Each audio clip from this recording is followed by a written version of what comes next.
এখানে ইলাবোরেটলি আমাদের সামনে রেখেছেন। আমাদের মাঝে উপস্থিত আছেন Shri Rajiv Kumar Sen, state nodal advisor NITI আয়োগের। উপস্থিত Shri Kiran Gitte, secretary health and family welfare, government of Tripura. Shri Rabel Hemendra Kumar, special secretary education. তাছাড়া আমাদের সামনে উপস্থিত আছেন Shri NC Sharma, director secondary education. Shri Sumit Roy Chowdhury, MD NHM. Shri Satyabrata Nath, director youth affairs and sports, এবং বিভিন্ন ডিপার্টমেন্টের যারা অফিসারবৃন্দরা আছেন, ডাক্তারবাবুরা আছেন, এবং all the teachers and students and media বন্ধুরা, সবাইকে হার্দিক অভিনন্দন ও শুভেচ্ছা জানাচ্ছি। কি কারণে আজকের এই আয়ুষ্মান ভারত স্কুল হেলথ মিশনের সূচনা, বিস্তারিত এখানে আলোচনা হয়েছে। আমাদের ত্রিপুরা জাতীয় স্বাস্থ্য মিশনের যে অধীনে যে অনেকগুলো প্রোগ্রাম আমাদের কাছে রয়েছে এবং আমরা সময় সময় সেগুলো আমরা করে থাকি। এর মধ্যে সবচেয়ে বড় যেটা রাষ্ট্রীয় বাল স্বাস্থ্য কার্যক্রম, যেটাকে আরবিএসকে বলা হয়, একটু আগে এই বিষয়ে এখানে কথা হয়েছে। মেনস্ট্রুয়াল হাইজিন প্রোগ্রাম, সাপ্তাহিক iron and folic acid supplementation programme, জাতীয় কৃমিনাশক দিবস, জাতীয় তামাক নিয়ন্ত্রণ কর্মসূচি, এবং এইবার যেটা একটু ব্যতিক্রমী একটা মাননীয় প্রধানমন্ত্রীজি যে ওনার যে চিন্তাভাবনা, সেটা আমরা এক এক সময় অবাক হই যে কিভাবে স্কুলের মধ্যেও যে আমাদের শিশুরা হচ্ছে সমাজের সবচেয়ে বড় মূল্যবান সম্পদ, তাদেরকে কিভাবে ভালো রাখা যায়, তাদের স্বাস্থ্য সুস্থতা যেন বজায় থাকে। কারণ আমরা জানি ওনারা আগামী দিনের ভবিষ্যতের আমাদের দিশারি। কাজে তাদেরকে ঠিক রাখার জন্য আয়ুষ্মান ভারত স্কুল স্বাস্থ্য সুস্থতা কর্মসূচি, সেটা যেমন হয়েছে আয়ুষ্মান ভারত স্কুল হেলথ মিশনের সূচনা। এখানে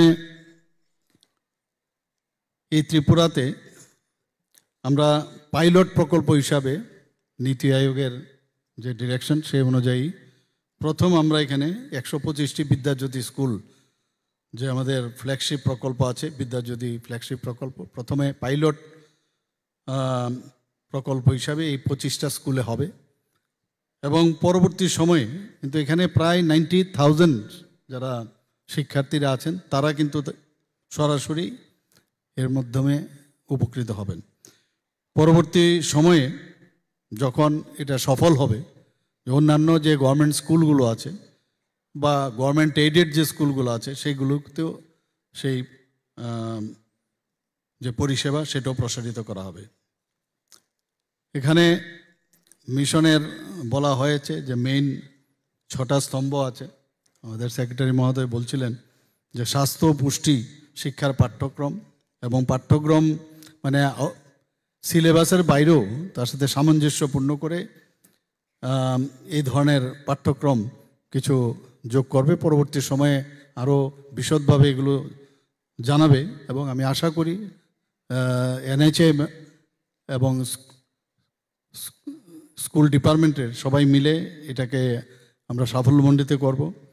যোগ ব্যায়াম সম্পর্কেও বলা হয়েছে, শারীরিক শিক্ষা সম্পর্কে বলা হয়েছে, সুস্থতা অনুশীলনের প্রচার করা হয়েছে, স্বাস্থ্য প্রচারকারী বিদ্যালয় বাস্তুতন্ত্র নিয়েও কথা হয়েছে। এখানে কাউন্সিলিং এবং মধ্যবর্তিতার মাধ্যমে মানসিক স্বাস্থ্য সহায়কে জোরদার করা, স্বাস্থ্য পরীক্ষা, রেফারেল সিস্টেম, চিকিৎসা ব্যবস্থা বৃদ্ধি করা, বিশেষ ব্যবস্থা সহ প্রাথমিক চিকিৎসা ও তার পরিচর্যা, এসব ইত্যাদি, এই যে 6টা যে স্তম্ভ সেগুলোর উপর ভিত্তি করে এই কার্যক্রম হবে।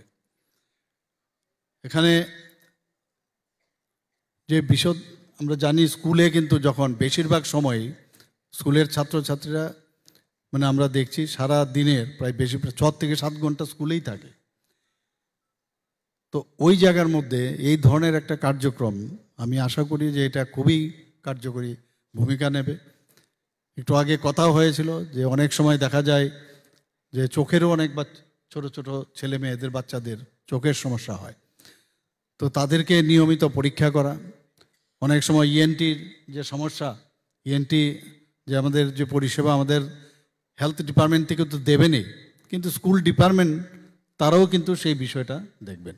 এবং সেখানে গিয়ে ডেন্টাল কেরিজ হলো, মুখের ওরাল হাইজিনের বিষয় থাকে, আমরা অনেক সময় বুঝতেও পারি না।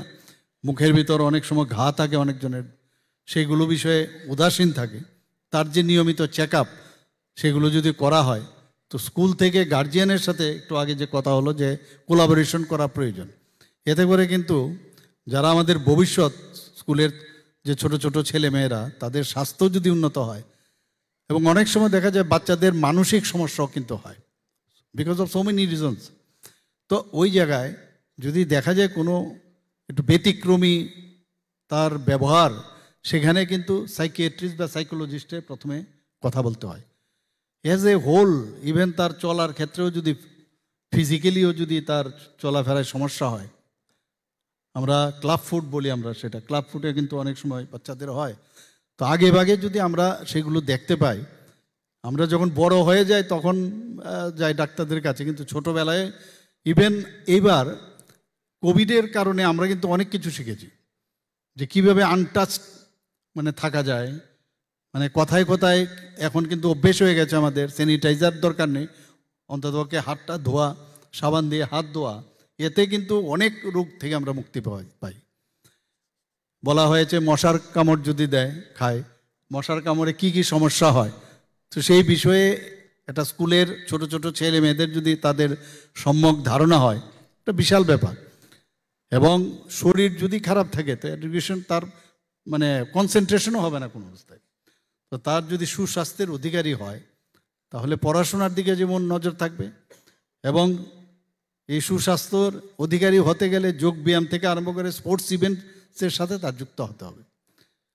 তো সব মিলিয়ে প্রিভেনশন ইজ বেটার দেন কিউর, আমরা সবাই জানি। তো একদিক দিয়ে আগে যদি আমি অ্যাওয়ারনেসের মাধ্যমে বা চেক আপের মাধ্যমে বা কোনো অ্যাবনর্মালিটিস আছে কি না সেগুলো যদি আমাদের জানকারি চলে আসে, তাহলে শিশুকে কিন্তু বড় হতে মানে সুস্বাস্থ্যের অধিকারী হওয়ার ক্ষেত্রে সেটা অনেক ক্ষেত্রে এই যে প্রকল্পটা নেওয়া হয়েছে সেটা কাজে আসবে। এখানে এনসিসির সাথে যুক্ত করার বিষয়ে বলা হয়েছে, এনএসএসের সাথে যেন বাচ্চারা যুক্ত হয় সে কার্যক্রম রাখা হয়েছে।